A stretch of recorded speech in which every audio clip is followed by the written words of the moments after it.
राधे राधे। आइए आज हम आपको अधिक मास में अपने ठाकुर जी की एक प्यारी सी कहानी सुनाते हैं। कहानी बहुत ही प्यारी है। अगर आप ध्यान से सुनेंगे तो आपको बहुत अच्छी लगेगी कहानी।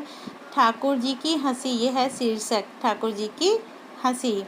तो सुनने से पहले मेरे चैनल को पहले लाइक कर दीजिए आप लोग, कमेंट में राधे राधे कर दीजिए, तभी ठाकुर जी आपसे प्रसन्न होंगे।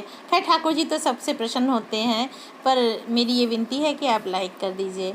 तो कथा का शीर्षक है ठाकुर जी की हंसी। ठाकुर जी, बिहारी जी एक बालक के रूप में है, उनकी कथा है। एक सासू माँ और बहू थी। सासू माँ हर रोज़ पूरे नियम और श्रद्धा से ठाकुर जी की सेवा करती थी। एक दिन जब सासू माँ कहीं तीर्थ जाने लगी, तो किसी कारणवश उन्हें शहर से बाहर जाना था या तीर्थ जाने लगी, तो सासू माँ ने मन में विचार किया कि ठाकुर जी को साथ ले जाऊं। रास्ते में उनकी सेवा पूजन नियम कुछ हो नहीं पाएगा।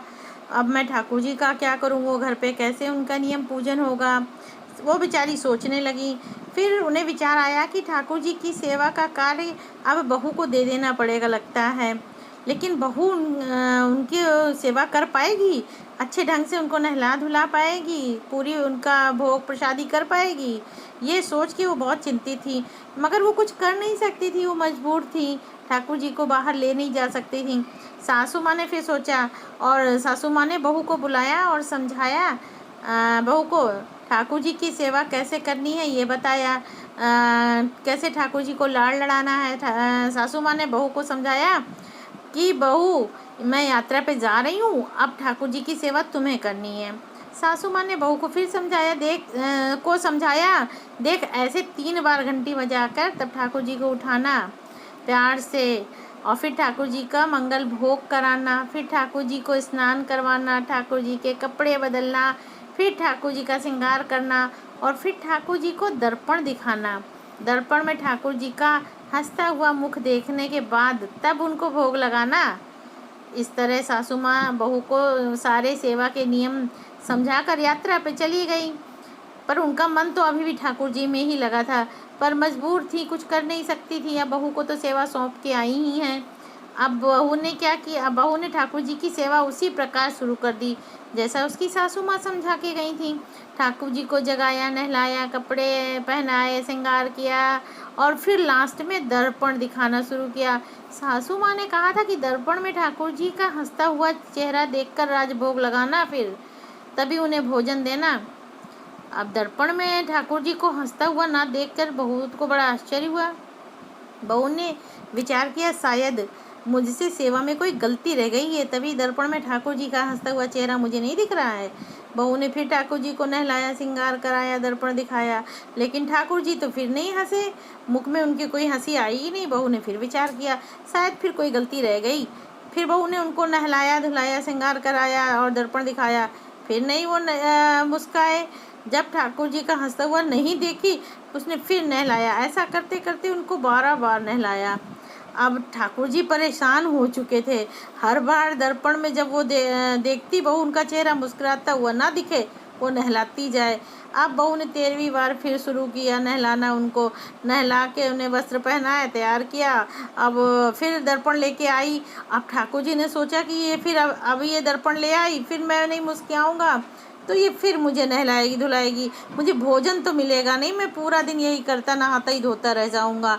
अब वो बेचारे मजबूर हो गए। ठाकुर जी उसके श्रद्धा भाव को देखकर जैसे ही बहू दर्पण लेके आई, ठाकुर जी ने दर्पण ठाकुर जी को दिखाया, और ठाकुर जी अपनी मनमोहनी मंद मंद मुस्कान से हंसने लगे। बहू को संतोष हुआ, अब ठाकुर जी ने मेरी सेवा स्वीकार कर ली है। अब ये रोज का नियम बन गया। ठाकुर जी को रोज हंसते हुए, ठाकुर जी जैसे ही वो नहलाती धुलाती दर्पण दिखाती, ठाकुर जी पहले ही हंसने लगते, क्योंकि वो परेशान हो चुके थे। उन्हें भोजन फिर उतनी ही देर से मिलता भोग। सेवा करते करते वैसा हो गया था कि जब बहू ठाकुर जी के कमरे में जाती तो वो हमेशा ही मुस्कुराते ही नजर आते उसे। अब बहू भी खुश, ठाकुर जी भी खुश। कुछ समय बाद सासू माँ वापस आई। सासू माँ ने ठाकुर जी से कहा कि हे प्रभु मुझे क्षमा करना, मैं बाहर चली गई थी, मेरे कारण आपकी सेवा ढंग से नहीं हो पाई, बहू ने आपकी सेवा ढंग से नहीं की होगी क्योंकि वो अज्ञान है, मुझे पता है। अब मैं आ गई हूँ ना, मैं अब आपको पूरा भोजन भोग लगाऊंगी, सेवा कराऊंगी, नहलाऊंगी, धुलाऊंगी, सब करूंगी। तभी ठाकुर जी ने मैया को देखते हुए मैया का हाथ, जब मैया ने पूरा उनको तैयार किया, तैयार हो गए, जब दर्पण लेके मैया आई तो उन्होंने हाथ पकड़ लिया, बोला मैया देख तेरी सेवा से मैं बहुत प्रसन्न हूँ, तू बहुत ही श्रद्धा भाव से मेरी सेवा करती है, पर दर्पण तो मुझे तेरी बहू ही दिखाएगी तभी मैं हंसूंगा। बोली ऐसा क्यों, मैंने तो इतने वर्षों से आपकी सेवा की हुई है। बोले नहीं, तूने मेरी सेवा की है, पर तेरे बहू ने मुझे एक भाव से उसके हृदय में था कि जब तक मैं मुस्काऊंगा नहीं तब तक वो सेवा करती ही रहेगी। उसने एक नियम, एक भाव से मेरी सेवा की है, इसलिए मैं अब दर्पण तो मैं उसके हाथ से ही देखूंगा। मैं आपसे भी प्रसन्न हूँ मैया, और मैं आपकी बहू से भी अति प्रसन्न हूँ। तो जैसे ठाकुर जी उनसे प्रसन्न हुए, हमारे ठाकुर जी हमसे भी प्रसन्न हो जाएं। बोलिए राधे राधे। आपको ये कथा कैसी लगी? कथा में राधे राधे करके ज़रूर कमेंट कीजिए। राधे राधे।